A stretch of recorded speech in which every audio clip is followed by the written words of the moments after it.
देशाच्या संविधानासाठी, देशाच्या लोकशाहीसाठी हा सुवर्ण दिवस आहे असं म्हणायला काहीच हरकत नाही.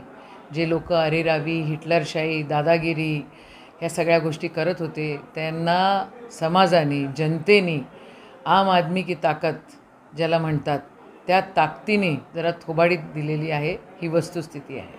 आणि पुढच्या काळामध्ये चांगलं सरकार राहील, सत्सद्विवेकानं काम करणारी मंडळी या ठिकाणी राहतील आणि सगळं काही चांगलं होईल या देशामध्ये असा विश्वास आहे. इंडिया आघाडीचं सरकार होणार नाही? बिलकुल इंडिया आघाडीचं सरकार बनतं आहे.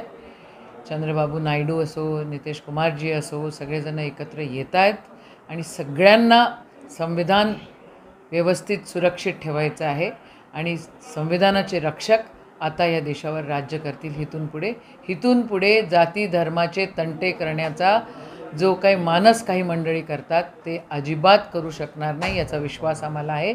आदरणीय राहुल गांधीजी यांनी जी भारत जोडो यात्रा काढली होती त्याचं यश आपल्याला सगळ्यांना दिसतं आहे आणि एकजुटीचं यश या ठिकाणी. काही भाऊ आहे आमचा, उगाचच वाहवत जावं नाही. माझ्या दादा, आशिष दादा, काय तुम्ही बोललात आणि आवर्जून आज माध्यमांच्या समोर हे मला बोलावंसं वाटेल की सगळ्यांनी काँग्रेसला देखील दुय्यम दर्जा दिलेला होता. फक्त सेना आणि राष्ट्रवादीचं बोलणं होतं, पण काँग्रेस तेवढ्या ताकदीनिशी आहे आणि संविधानाचं रक्षण करते.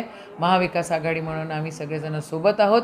आमचे नेते सन्मान्य राहुल गांधी, आमचे प्रदेश अध्यक्ष, आमचे बाकीचे सगळे नेते ह्या ठिकाणी सोबत होते आणि याचं यश, घवघवीत यश आपल्याला दिसतं आहे.